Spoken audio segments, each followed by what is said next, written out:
The Lord took me off this earth right now. I know I've been blessed, and knowing that I was found even more so. But I've had a blessed life, and the people who came and got me out of there, my mom, dad, wonderful, wonderful people.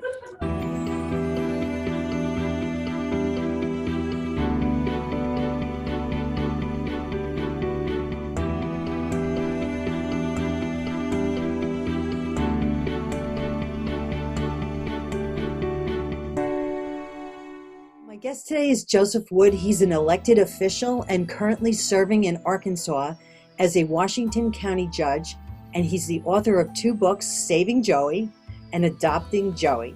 Welcome, Joseph. Well, good morning, and good morning to your fan base, your family, and I really appreciate you, Ms. Nancy, for inviting me on. Looking forward to visiting with you. Thank you. Thank you for coming. So your story is about adoption and how God works in the lives of those who follow him. And you were Sure. wrapped in a blanket, placed in a basket, and left in the streets of Chicago and brought to an orphanage. That's right. But when your adopted parents came to the orphanage looking for a girl, they ended up adopting you. That's Your, correct. your parents prayed before they chose you, which always points to God's plan for our That- lives. So my question is, what happened when your parents brought you home? Well, we'll start with them. They had been married for 5 years. My mom had wrote in her high school yearbook, "I want to be a teacher and I want a house full of kids." And my dad, who was a construction worker, he really had a hard time coming home from work because mama put him back to work. She wanted to get pregnant and have a kid. She wanted these house full of kids. Well, when she finally got to a place after 5 years of marriage and no kids, she said, well, let's go to the orphanage. We can foster care a little girl and you'll be a great dad. And my dad was excited about that because he said, we do that, you can see, get off my back. And so they get to the orphanage and she sees this place full of kids that she wanted all of them. And then she sees this boy and she said, nope, this is the boy. Let's foster care him. And she brings me home, and the church and the family was all there and really excited. It was around Christmas time. And so they were all excited about it. My dad was excited because she had a kid. My mom was excited because she had a kid. And I think the Lord said, okay, now I'm going to answer your prayers. And she got pregnant and had my brother a year later. She got pregnant again, had my sister a year after that. She got pregnant again, had my brother after that. It's almost, he said, I'm going to give you a house full of kids. Go get this kid first. Oh, They foster cared me, and at 10 years old, I was finally adopted. But yeah, that was their story. That was their walk. what an amazing story that your parents um, just God bless them. It almost reminds us of a Bible story, right? Well, Would that be yes, Hannah? That would be Hannah, right? Hannah and Moses. I mean, well, Yeah, Moses was left in the basket and picked back up by his sister. yeah. Uh, And even though now in the children's book, I write that I was left in the basket, but in actuality, Mr. Caesar shares it was a box that was in front of the doorstep that he found me in. And so, but for the children's book, I wrote it was a basket just to kind of make it not as difficult as it was. It was snow and ice outside. And so Mr. Caesar's going to work that morning and he sees this box that evening. He put his wife and kids to bed that night, going to work. And after he put them to bed, he walks out of there. Snow and ice is blowing and he has a scarf and hat on, and he walks down the stairs of this complex and he sees this box, didn't know what it was. And he saw something moving. So he took his foot to move the blanket, and there was a kid in there, and it just shocked him. And he's looking up and down the street. The snow and ice is blowing. So he grabs the box as carefully as he can and runs back in the house and wakes his wife up, wakes his kids up, wakes the neighbors up, and they start looking around. Before the police finally eventually gets there, and they're looking around the neighborhood, and they say, we're going to take this kid to the orphanage. You saved this kid. He'd have froze out here. Oh, well, the girl who had you must have been praying to God to please somebody. I mean, they don't Yeah, put them there unless they know, right? That somebody will that's come my out and belief. find you, you That's know. right. I And believe she's it. and cared because she wrapped you in a blanket. Yep. So Yes. yeah, that's sweet. Would you know anything about her?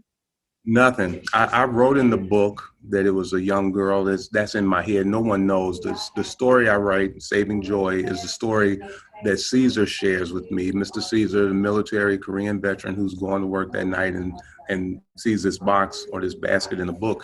But how I got there, I don't know. I don't know. And was she a young teen? Was she a married interracial relation that wasn't acceptable? Was she a prostitute? I have no idea how I got there. But I struggled growing up, and I always said, I wonder, was she a prostitute, and she didn't have time for it, and she just left me there, or was she in an interracial relation that wasn't acceptable, and she left me there, and I always got through that process by saying, well, I guess it doesn't matter, she had me. I guess it didn't matter. She had me. Well, I said that to Mr. Caesar one day, and he said, she must have more than had you. She must have loved you because she put you in a place where you can be found. She could have put you in a plastic bag and left you in the alley, and you would have really froze out there, and I would have never found you. And so it just, and I appreciate this woman who I love, and I never met. I don't know anything more than I was left in front of this doorstep. We've done DNA, and I got thousands of third and fourth cousins.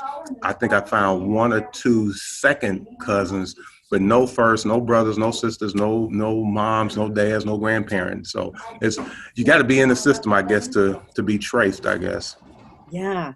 Well, you know what it makes me think about? Like how you have been, God has had this great plan for you.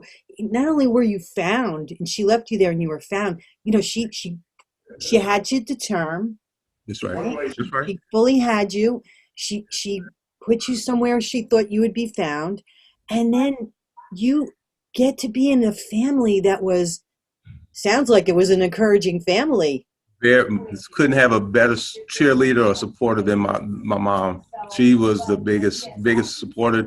She really wanted me to feel like I wasn't different, even though I everywhere I looked, I'm like, my brothers look different. We sound my bro. It was just, but she wanted me not to feel that way. Yeah. I used to thank her all the time. I grew up being grateful. I'm very grateful now. If the Lord took me off this earth right now, I know I've been blessed, and knowing that I was found, even more so. But I've had a blessed life, and the people who came and got me out of there, my mom, dad, wonderful, wonderful people.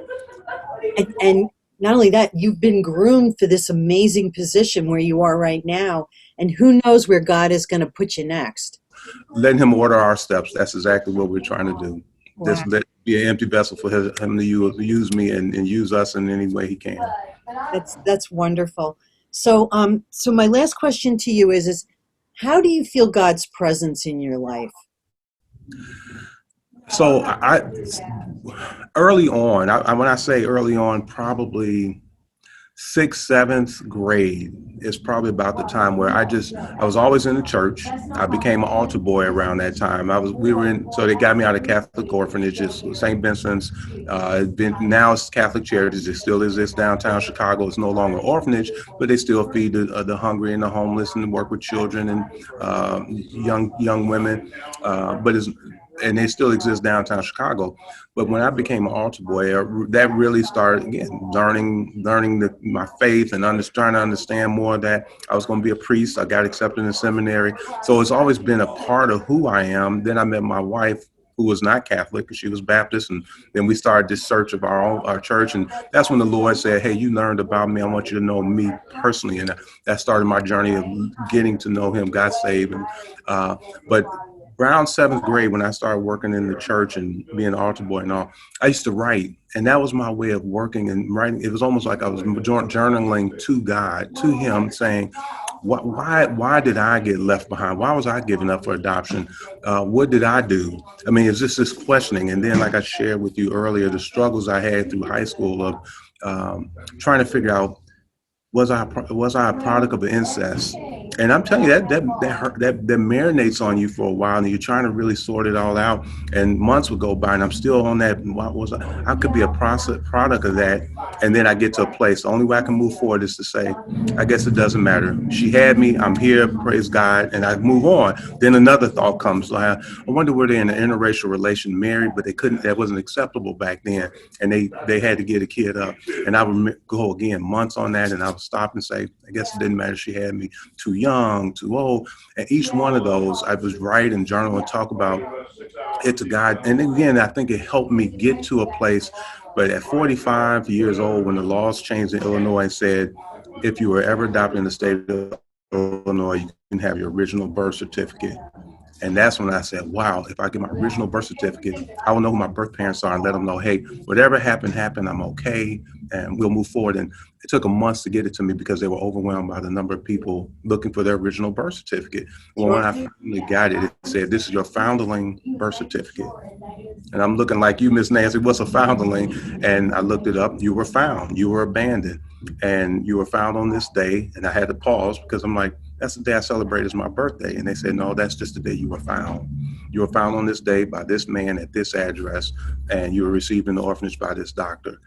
And that just took me, and I'm 45 years old. So all these years I've been celebrating my birthday, March 20th, and then come to find out, no, that's just the day you were found. You were found by Mr. Caesar Johnson at this address, and you were received in this orphanage by the doctor. So I went looking for the doctor, searched, did a lot of research, found him. He died in 1999. And then I started, when can I find the guy who found me?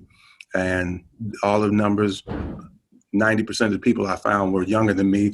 And then I had 3 names left, and the very first name I called was him. It was Caesar Johnson, 80 years old, and he tells a story that's in that book. And he was just surprised. He said, oh, that had to be over 50 years ago. Oh, my gosh, you're alive. And I'm like, no, it was only 45 as I'm crying. My word, you, wow. And he remembered it like it was yesterday. And he shares the story. I've just put my wife and kids to bed. I'm going to work, and I see this box outside. Oh my! If you're ever in Chicago, I would love to see you. And so we had a great relation for a number of years. He just passed away a couple of years ago, but it had such influence when you talk about God and how He works. My journey was something, but it had an impact on him. He's a young man, had a couple of kids at that point, living in a 2-bedroom apartment, but he told his family. His family always heard about this. In fact, he invited me to a family reunion, and he asked me to be the key speaker there. I'm like, first of all, I don't know your family. Second of all, why would you want me to? He said, I don't want my family to ever take for granted what you've been searching for. We have a huge family reunion. It'll be 200, 300, 400 people at this thing. They come from everywhere, and we had 17 grandkids. And I mean, it's just a huge thing. Masquerade ball on Friday, picnic on Saturday, church on Sunday that's dedicated to our family, and then you'll speak at the luncheon. I said, I don't know. And my wife said, we're going. We went, got to the luncheon. He couldn't go. He and his wife, his kidneys collapsed the week before. He's in the hospital, and his wife called and says, he's in the hospital, his kidneys collapsed, we can't go. Will you still go? The family's planning all this around you. I said, I don't know anybody but you guys. My wife said, we're going. And we went, and they loved on us just like it was them. That day we spoke at that luncheon, there were men older than me crying, and I couldn't understand why. And they said, at the end, they said, Mr. Caesar, we go every summer to Chicago to spend it with Uncle Caesar. And he always told us the story about this kid that he found. And now you're standing in front of us. And so it had an impact on his life. And I will share with you, even though he was a Korean veteran, out of all the stuff, when he died and at the funeral, they asked me to come, they asked me to speak. The only thing he wanted on his suit was an Arkansas flag pin that I got him years ago, and he wanted that though, because for him that was his biggest saving. In fact, the state of Illinois, they gave him a citation for saving this kid because Arkansas benefited because of his heroic act, if you will, which you would think anybody would do, but he could have gone to work and stepped over me and kept on going. So anyway, it's God's hand's been on me and those around me, and I'm just so grateful for it. You are blessed. Oh, no, absolutely. Absolutely. I agree. Yes. And Absolutely. I thank you so much for joining me today. I really appreciate that. Absolutely. Thank you, Ms. Nancy, and to your team, your family. I'm sure that's what you call them, your family. Thank you, guys. Again, we have our website. If you would share, then they can go and get the book, and I'm happy to come and visit with you again.